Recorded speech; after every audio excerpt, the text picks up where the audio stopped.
जय हिंद दोस्तों, मैं वीर स्वागत करता हूं आप सभी का आपके अपने यूट्यूब चैनल वीर सर जीएस वाले में।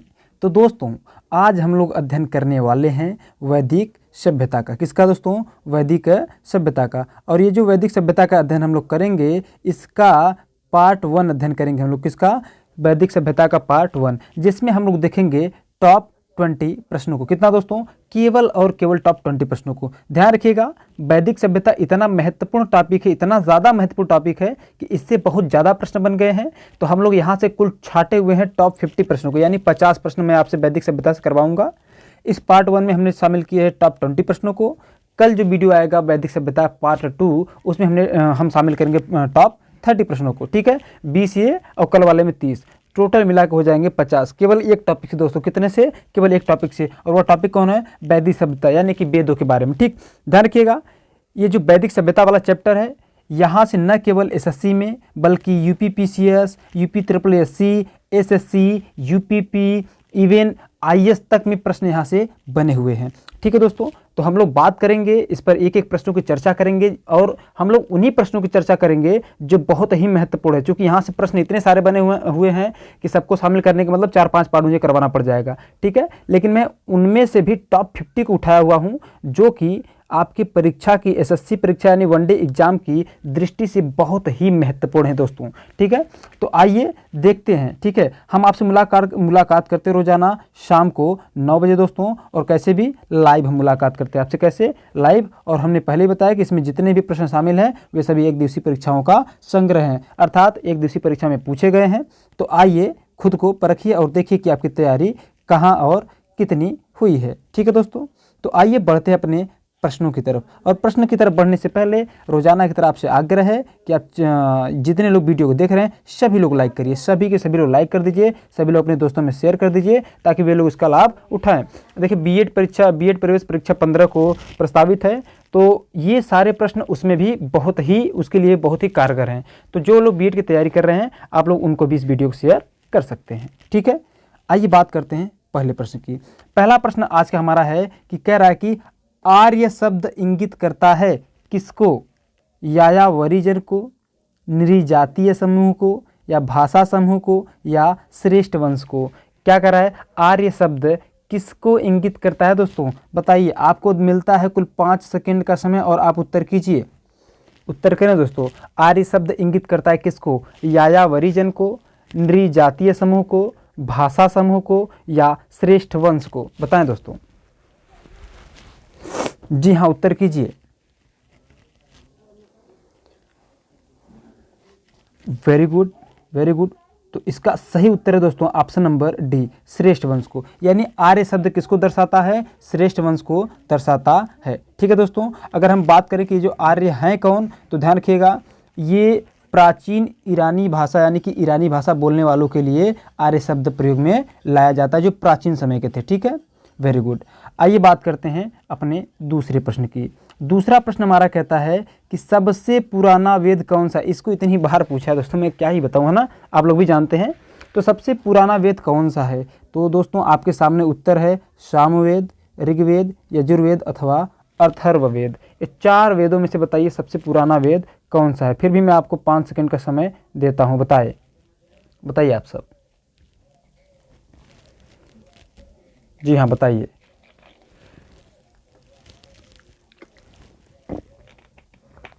जी हाँ दोस्तों, बताइए। वेरी गुड, बहुत सारे लोग सही आंसर कर रहे हैं। ऑप्शन नंबर बी, ऋग्वेद, है ना। यानी कि सबसे पुराना वेद कौन सा है? ऋग्वेद। ध्यान रखिएगा, अगर आपसे पूछा जाए कि वेदों की संख्या कितनी है, तो वेदों की संख्या है 4, और चारों वेद आपके सामने कौन कौन से? ऋग्वेद, सामवेद, यजुर्वेद और अथर्ववेद। ये 4 वेद हैं, ये 4 ही वेद हैं, और इन 4 वेदों में सबसे पुराना कौन है? ऋग्वेद है। ठीक है, और हाँ, आपके लिए एक प्रश्न कि इन 4 वेदों में सबसे नया वाला वेद कौन सा है? पुराना तो आपने जान लिया, नया वाला कौन सा है? आप लोग कमेंट करके बताइए, तुरंत बताइए, अभी का भी, राइट नाउ। अगला प्रश्न कह रहा है कि त्रयी, क्या त्रयी नाम है किसका? 3 वेदों का, या धर्म, संघ एवं युद्ध का, या हिंदू धर्म के 3 देवताओं को त्रयी कहते हैं, या 3 मौसमों के समूह को त्रयी कहा जाता है। बताइए त्रयी किसको कहते हैं? अगर आप लोगों के अंदर थोड़ी सी जो कॉमन सेंस वाली क्षमता अगर बिल्ड होगी तो आराम से आप लोग उत्तर करेंगे। ठीक है, बहुत सारे लोग उत्तर भी सही भी उत्तर कर रहे हैं, बताएं। 5 सेकंड का समय है आपके पास। जी हाँ दोस्तों, इसका बिल्कुल सही उत्तर है ऑप्शन नंबर ए। इसका क्या त्रयी नाम किसका है? 3 वेदों का। किसका दोस्तों? त्रयी किसका नाम है? 3 वेदों का है। ध्यान दीजिएगा, ये जो त्रयी, पहली बात तो ध्यान रखिएगा, हम लोग टॉपिक कौन सा पढ़ रहे हैं? वैदिक सभ्यता। तो जाहिर सी बात है जो भी प्रश्न होगा किससे संबंधित होगा इस वीडियो में? वेदों से ही। तो त्रयी किसका नाम है, या फिर किसको हम लोग कहते हैं? तो 3 वेदों को कहते हैं। अब अगर हम बात करें कि उन तीनों वेदों का नाम क्या है, तो ध्यान रखिएगा, ऋग्वेद, यजुर्वेद और सामवेद। देखिए 4 वेद हमने बताया अभी आपको पिछले वाले वीडियो में। ध्यान रखिए, चलिए मैं उसी को ले रहा हूँ, इधर ध्यान दीजिए। ऋग्वेद, सामवेद और यजुर्वेद, इन तीनों को सामूहिक रूप से क्या कहते हैं? इन तीनों को सामूहिक रूप से कहते हैं त्रयी। ठीक है, ध्यान रखिएगा, अथर्ववेद इसमें शामिल नहीं है। क्लियर? Very good. आइए बढ़ते हैं अगले प्रश्न यानी कि चौथे नंबर पर। चौथा प्रश्न कहता है कि किस वैदिक ग्रंथ में वर्ण शब्द का सर्वप्रथम उल्लेख मिलता है? यानी कि किस वैदिक ग्रंथ में वर्ण शब्द का सर्वप्रथम उल्लेख मिलता है? यानी कि जो वर्ण नाम है इसका उल्लेख सबसे पहले कहाँ मिलता है? ऋग्वेद में, यजुर्वेद में, सामवेद में या अथर्ववेद में? बताएं दोस्तों, बताइए किस वैदिक ग्रंथ में वर्ण शब्द का सर्वप्रथम नामो उल्लेख मिलता है? सर्वप्रथम नामो उल्लेख या नामो रहेगा, नामो उल्लेख यानी कि नाम का उल्लेख मिलता है। बताइए किस वेद में? 5 सेकंड का समय है आपके पास, उत्तर कीजिए। बहुत सारे लोग एकदम बिल्कुल सही उत्तर कर रहे हैं। ऑप्शन नंबर ए कौन सा? ऋग्वेद। यानी कि ऋग्वेद में सबसे पहले वर्ण शब्द का उल्लेख मिलता है। ठीक है दोस्तों, वेरी गुड। आइए 5वें प्रश्न पर। 5वां प्रश्न हमारा कह रहा है कि निम्न वेदों में से किस एक में जादुई माया, टोना और वशीकरण का वर्णन है? तो ध्यान दीजिए, आजकल ये तो बड़ी चर्चा चलती है इस चीज़ की, भाई टोना हो गया है, जादू हो गया है, खास करके गाँव में तो ज़्यादा होता है ना ये वशीकरण वाला सिस्टम। आजकल देखेंगे दीवारों पर लगा लगा प्रचार किया गया होता है। तो बताइए ये जो जादुई माया, टोना और वशीकरण का वर्णन है किस वेद में है? ऋग्वेद में या यजुर्वेद में या सामवेद में या अथर्ववेद में? इन चारों में से किसी एक में है। बताइए दोस्तों किस में है? जी हाँ, 5 सेकंड का आपके पास समय है, बताएं, उत्तर कीजिए। जी हाँ दोस्तों, इसका बिल्कुल सही उत्तर है ऑप्शन नंबर डी, यानी कि अथर्ववेद। यानी कि जादू, टोना, माया, वशीकरण, फसीकरण, ये जितने भी चीज़ें हैं ये किसके अंतर्गत आएंगे? किस वेद में है? इसका उल्लेख है अथर्ववेद में। ठीक है, वेरी गुड। आइए बात करते हैं 6वें की। 6वां प्रश्न कहता है कि ऋग्वेद है, ऋग्वेद क्या है?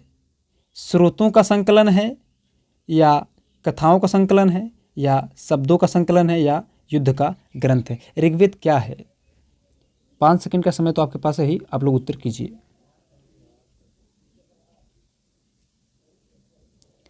जी हाँ, जी उत्तर करते रहें आप सब।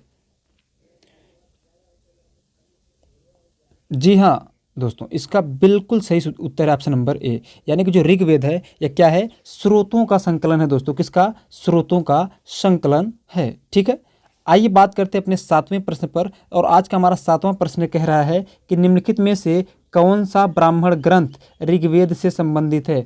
ठीक है, निम्नलिखित में से कौन सा ब्राह्मण ग्रंथ है ऋग्वेद से संबंधित है? ध्यान रखिएगा, जितने भी वेद हैं, कितने वेद हैं? 4 वेद है, तो चारों के लिए अलग से ब्राह्मण ग्रंथ भी है। तो उन ब्राह्मण ग्रंथों में कह रहा है कि ऋग्वेद से कौन सा संबंधित है? ऐतरेय तथा कौशितकी, पंचविश तथा जैमिनी या शतपथ या गोपथ? बताएं किससे संबंधित है? कौन सा ब्राह्मण ग्रंथ ऋग्वेद से संबंधित है? 5 सेकंड का उत्तर तो समय देने के लिए, समय है उत्तर देने के लिए आपके पास, तो उत्तर कीजिए आप सब, उत्तर करें। जी हाँ दोस्तों, इसका ऑप्शन नंबर बिल्कुल ए सही है, ऐतरेय तथा कौशितकी। ध्यान रखिएगा, ये जो ब्राह्मण ग्रंथ ऐतरेय तथा कौशितकी है, ये किसका ब्राह्मण ग्रंथ है या किस वेद से संबंधित है? ऋग्वेद से संबंधित है। ठीक है, अगर बात किया जाए पंचविश तथा जैमिनी की, तो यह है सामवेद से संबंधित है दोस्तों। किससे? सामवेद से संबंधित है। और अगर बात किया जाए शतपथ ब्राह्मण ग्रंथ की, तो जो शतपथ ब्राह्मण ग्रंथ है यह यजुर्वेद से संबंधित है। किससे? यजुर्वेद से। और गोपथ किससे संबंधित है? अथर्ववेद से दोस्तों। किससे? अथर्ववेद से। ठीक है, जी हाँ दोस्तों, आइए हम बात करते हैं आगे। अच्छा ध्यान रखिएगा, यहाँ जो ब्राह्मण ग्रंथ दिए गए हैं, कई बार आपसे अकेले अकेले पूछ सकता है, कह सकता है ऐतरेय ब्राह्मण ग्रंथ किससे संबंधित है, या कौशिकी ब्राह्मण ग्रंथ किससे संबंधित है, या जैमिनी ब्राह्मण ग्रंथ किससे संबंधित है। इस प्रकार से भी आपसे प्रश्न पूछे जा सकते हैं, तो उसके लिए भी आप तत्पर रहिएगा। अगला है प्रश्न 8वां कि गोपथ ब्राह्मण संबंधित है, यानी जो गोपथ है ब्राह्मण ग्रंथ है वह किस वेद से संबंधित है, यजुर्वेद से, सामवेद से, अथर्ववेद से या ऋग्वेद से। बताएं दोस्तों, गोपथ ब्राह्मण ग्रंथ है किससे संबंधित है, बताएं। अभी हमने पीछे चर्चा किया। जी हाँ दोस्तों, आप लोग तो ऐसे ही उत्तर कर रहे हैं, वेरी गुड। इसका सही उत्तर ऑप्शन नंबर सी, अथर्ववेद। क्या दोस्तों, अथर्ववेद, वेरी गुड। आइए बात करते हैं अपने 9वें प्रश्न की। 9वां प्रश्न हमारा कहता है कि ऋग्वेद का कौन सा मंडल पूर्णतः सोम को समर्पित है, पूर्णतः सोम को समर्पित है। ऋग्वेद का कौन सा मंडल पूर्णतः सोम को समर्पित है। 7वां मंडल, 8वां मंडल, 9वां मंडल या 10वां मंडल, बताइए। ऋग्वेद का कौन सा मंडल पूर्णतः सोम को समर्पित है, बताएं। जी हाँ दोस्तों, इसका सही उत्तर ऑप्शन नंबर सी, 9वां मंडल। कौन सा, 9वां मंडल। ध्यान रखिएगा, ऋग्वेद के कुल कितने मंडल हैं, अगर ऐसे पूछे तो ऋग्वेद के कुल मंडल है 10। ठीक है, 10 मंडल में जो 9वां मंडल है वह किसको समर्पित है, सोम को। अगर पूछा जाए कि 9वें मंडल में कुल कितने सूक्त हैं तो 114 सूक्त हैं, और 114 का 14 सूक्त किसको समर्पित है, किसको समर्पित दोस्तों, सोम को। किसको, सोम को। ठीक है, आइए बात करते हैं 10वें प्रश्न की। 10वां प्रश्न कह रहा है कि यज्ञ, क्या, यज्ञ संबंधी विधि विधान का पता चलता है, जो यज्ञ संबंधी विधि विधान का पता चलता है किस वेद से, ऋग्वेद से, सामवेद से, ब्राह्मण ग्रंथों से या यजुर्वेद से। बताएं दोस्तों, आप सब उत्तर करिए कि जो यज्ञ संबंधी विधि विधान है इसका पता किससे चलता है, बताएं। बहुत ही महत्वपूर्ण प्रश्न मैंने आपके सामने रखा हुआ है, जो कि पूछे गए हैं सभी एक दिवसीय परीक्षाओं में। बताएं सही उत्तर क्या है इसका। 5 सेकंड तो आपके पास रहता ही रहता है। जी हाँ, इसका ऑप्शन नंबर डी सही दोस्तों, क्या, यजुर्वेद। यानी जो ऋग्वेद है वह ऋग्वेद से जो यज्ञ है यह यज्ञ संबंधी विधि विधान के है किससे संबंधित है, तो यजुर्वेद से संबंधित है दोस्तों। ठीक है, बात करते हैं 11वें प्रश्न की। 11वां प्रश्न कहता है कि निम्नलिखित में किसका संकलन ऋग्वेद पर आधारित है, निम्नलिखित में किसका संकलन ऋग्वेद पर आधारित है। बताया दोस्तों, ऋग्वेद पर आधारित है। ऋग्वेद तो भाई रहेगा ही रहेगा, इसको छोड़ दीजिए, इस ऑप्शन को हटा दीजिए आप। ठीक है, 3 ऑप्शन बचते हैं, सामवेद, अथर्ववेद या इनमें से कोई नहीं। यहाँ जहाँ ऋग्वेद है यहाँ पे यजुर्वेद करना चाहिए था। ठीक है, खैर कोई बात नहीं, आपका जो उत्तर सही है उसको आप कमेंट करिए इन 3 ऑप्शनों में। इन 3 ऑप्शन में बताइए कौन सा ऑप्शन सही है, किसका संकलन ऋग्वेद पर आधारित है, सामवेद का, अथर्ववेद का या इनमें से किसी का नहीं, बताएं। तो जी हाँ दोस्तों, इसका जो ऑप्शन नंबर बी है ये सही है, यानी सामवेद का संकलन ऋग्वेद पर आधारित है। ठीक है, वेरी गुड। आइए 12वें प्रश्न की बात करते हैं। 12वां प्रश्न कहता है कि उपनिषद पुस्तकें हैं किस पर आधारित पुस्तकें हैं, विधि पर, दर्शन पर या धर्म पर या योग पर। बताइए, उपनिषद पुस्तकें हैं विधि पर या धर्म पर या योग पर या दर्शन पर। 5 सेकंड का समय आपको मिल रहा है दोस्तों, उत्तर कीजिए। अरे आपको 5 सेकंड मिल जा रहा है, 4 ऑप्शन मिल जा रहा है, और क्या चाहिए, जान चाहिए। हाँ, उत्तर कीजिए फटाफट। और हाँ, जितने लोग वीडियो देख रहे हैं यार, कम से कम लाइक तो ठोक दो यार। हाँ, बटन तोड़ दो लाइक वाला, मोबाइल नहीं तोड़ना है। ठीक है, केवल बटन तोड़ने के लिए कह रहे हैं, और बटन तो होता नहीं है, यानी कि आपको केवल और केवल लाइक करना है, टच करना है।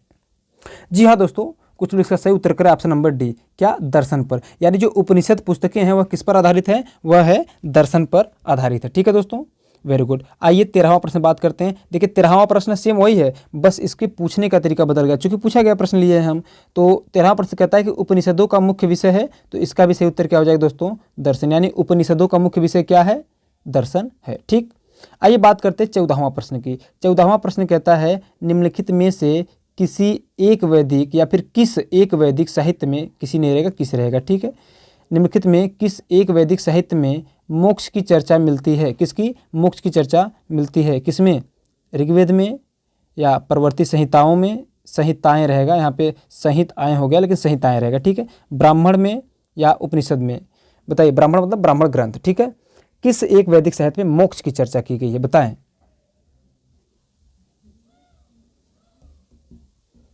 बताएं दोस्तों।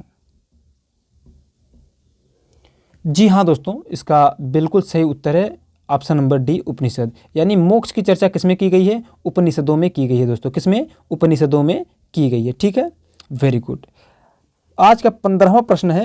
15वां प्रश्न कहता है दोस्तों कि आध्यात्मिक ज्ञान के विषय में किसके बारे में? आध्यात्मिक ज्ञान के विषय में नचिकेता और यम का जो संवाद है उसका उल्लेख किस उपनिषद में प्राप्त होता है? बताइए।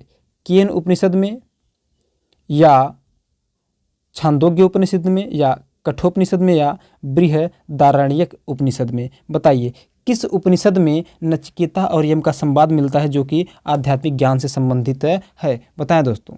उत्तर ऑप्शन आपके सामने है। और मैं दोस्तों बता दूं, ये प्रश्न कहाँ कहाँ पूछा गया है। ये प्रश्न आईएएस प्री में पूछा गया, यूपी पीसीएस में पूछा गया, उत्तराखंड पीसीएस में पूछा गया, यूपी यूडीए में पूछा गया, एलडीए में पूछा गया, ठीक है, और एसएससी वगैरह में कई बार पूछा गया है। तो कुल मिला जुला के यह प्रश्न इतना इंपॉर्टेंट है, नचिकेता और यम का जो संवाद वाला प्रश्न है इतनी बार पूछा गया है कि मतलब क्या ही बताए। ठीक है, आप सोच लीजिए कि आईएएस प्री तक पूछा गया है, तो इससे आप अंदाजा लगा सकते हैं कितना इंपॉर्टेंट हो सकता है। और उत्तर प्रदेश के पीछे से पूछा गया, उत्तराखंड के पीछे से पूछा गया, तो समझ ही सकते हैं कितना इंपॉर्टेंट है ना दोस्तों। जी हाँ, तो बताइए कि नचिकेता और यम का संवाद किस उपनिषद से संबंधित है। कुछ लोगों ने अपने उत्तर भी कर दिया है और कुछ लोग बहुत सही उत्तर किए हैं, वेरी गुड। तो इसका सही उत्तर ऑप्शन नंबर सी, कौन सा? कठोपनिषद। यानी कठोपनिषद में ही नचिकेता और यम का संवाद प्राप्त होता है। ठीक है, 16वां प्रश्न कहता है कि आरंभिक वैदिक साहित्य में सर्वाधिक वर्णित नदी है। यानी जो शुरुआती वैदिक साहित्य है इसमें सर्वाधिक वर्णित नदी यानी किस नदी का उल्लेख सर्वाधिक है? सिंधु का, शतुद्री का, शतुद्री मतलब सतलज का, या सरस्वती का, या गंगा का? 5 सेकंड का समय आपके पास है, आप लोग उत्तर कीजिए। आरंभिक वैदिक साहित्य में सर्वाधिक वर्णित नदी कौन सी है? बताएं।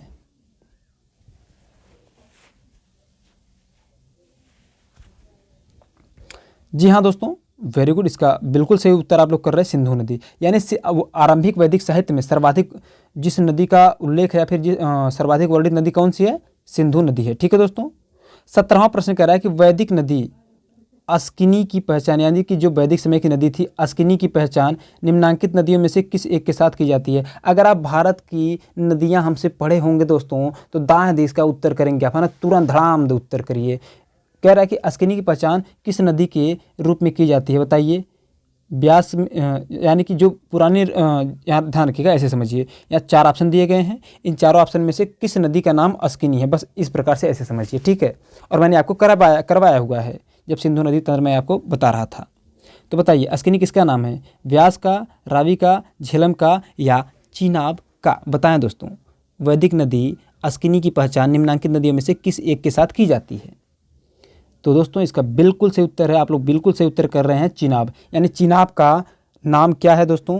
पुराना नाम क्या है? अस्किनी। और झेलम का अगर पूछे तो, रावी का अगर पूछे तो, व्यास का अगर पूछे तो बताइए। व्यास का विपाशा हो जाएगा, रावी का परूछड़ी हो जाएगा, झेलम का वितस्ता, चिनाब का अस्किनी। जो मैं नाम ले रहा हूँ सारे पुराने नाम है। अभी उन सभी पुरानी नदियों का नाम ये हो गया है क्या? व्यास, रावी, झेलम, चिनाब। फिर से सुन लीजिए, व्यास का नाम पुराना क्या है? विपाशा, रावी का परूसड़ी, झेलम का वितस्ता, चिनाब का अस्किनी। ठीक है दोस्तों, वेरी गुड। ध्यान रखिएगा, अगर चिनाब का पूछ सकता है तो किसी का भी पूछ सकता है ना, वेरी गुड। 18वां प्रश्न कह रहा है कि वैदिक काल में निष्क किस अंग का आभूषण था? कान का, गले का, बाही का, या कलाई का? बताइए वैदिक काल में जो निष्क होता था वह किस अंग का आभूषण था? यानी जो निष्क नाम है यह क्या है? यह एक प्रकार का आभूषण है। यह कहाँ पहना जाता था? कान में, या गले में, या बाह में, या कलाई में? 5 सेकंड का आपके पास समय है और आप उत्तर करें दोस्तों, उत्तर कीजिए। बताएं दोस्तों कहाँ पहना जाता था?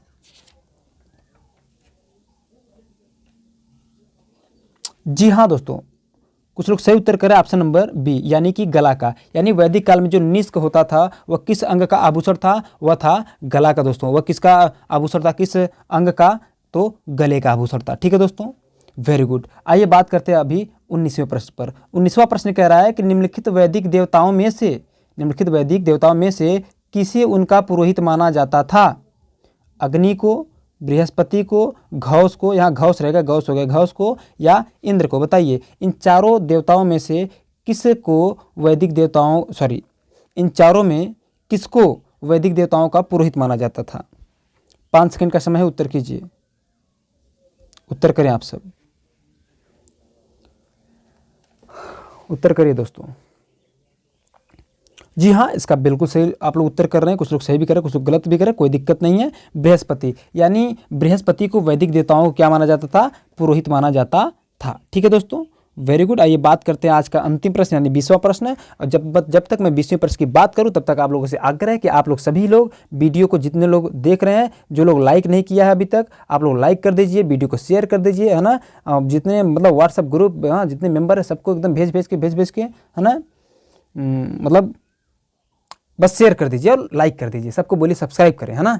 तो 20वां प्रश्न है, कह रहा है कि निम्नलिखित में से कौन सी वह ब्रह्मवादिनी थी जिसने कुछ वेद मंत्रों की रचना की? ठीक है, तो ऑप्शन है लोपामुद्रा, गार्गी या लीलावती या सावित्री। इन चारों में किसने वेद मंत्रों की रचना की थी? बताइए, 5 सेकंड का समय है। बहुत इंपॉर्टेंट प्रश्न, बहुत इंपॉर्टेंट प्रश्न है। यह आईएएस प्रीलिम्स में भी पूछा है प्रश्न, इसको इसलिए कह रहा ना, मैंने जितना प्रश्न करवाया, इतना इंपॉर्टेंट प्रश्न मैंने करवाया, मतलब क्या ही कहा जाए। जी हाँ, बताएं। जी हाँ, कुछ लोग सही उत्तर भी कर रहे हैं, कुछ लोग गलत भी कर रहे हैं, कोई दिक्कत नहीं। ऑप्शन नंबर ए सही इसका, लोपामुद्रा, यानी लोपामुद्रा वह ब्रह्मवादिनी थी जिन्होंने कुछ वेद मंत्रों की रचना किया था। ठीक है, तो दोस्तों ये हो गया आपका 20 प्रश्न। अच्छा हाँ, तैयार के जो लोपामुद्रा है किसकी पत्नी थी? आपसे कई बार पूछा जाता है, तो अगस्त्य ऋषि की। किसकी? अगस्त्य ऋषि की थी। ठीक है दोस्तों, वेरी गुड। ध्यान रखिए, बहुत सारी ऐसी महिलाएं हैं या फिर बहुत सारे ऐसी ब्रह्मवादिनी हैं जिन्होंने क्या किया? वेद मंत्रों की रचना किया है। उनमें नाम शामिल होता है, एक तो लोपामुद्रा, ठीक, फिर अपाला, घोषा, विश्ववारा। ठीक है, ये सारी जो ब्रह्मवादिनी है, इन्होंने कुछ न कुछ वेद मंत्रों की रचना करा हुआ है। ठीक है, बिल्कुल। और इस ऑप्शन के अनुसार सही कौन था आपका? ऑप्शन नंबर ए, यानी कि लोपामुद्रा, जो कि अगस्त्य ऋषि की पत्नी है। ठीक है, तो दोस्तों ये हुआ आपका 20 प्रश्न। वीडियो आपको कैसा लगा? आप लोग वीडियो का जो फीडबैक है, आपके मन में जो कुछ भी चल रहा है, आप लोग इसके अलावा और कुछ चाहते हैं, क्या नहीं चाहते, सारा चीज़ मुझे आप लोग कमेंट में बताइए। ठीक है, और पहली बार आए हैं चैनल पर तो सब्सक्राइब करके जाइए। तो मिलते हैं आपसे कल। आज के लिए लेते हैं आपसे विदा, और वीडियो देखने के लिए आप सभी का तहे दिल से बहुत बहुत शुक्रिया।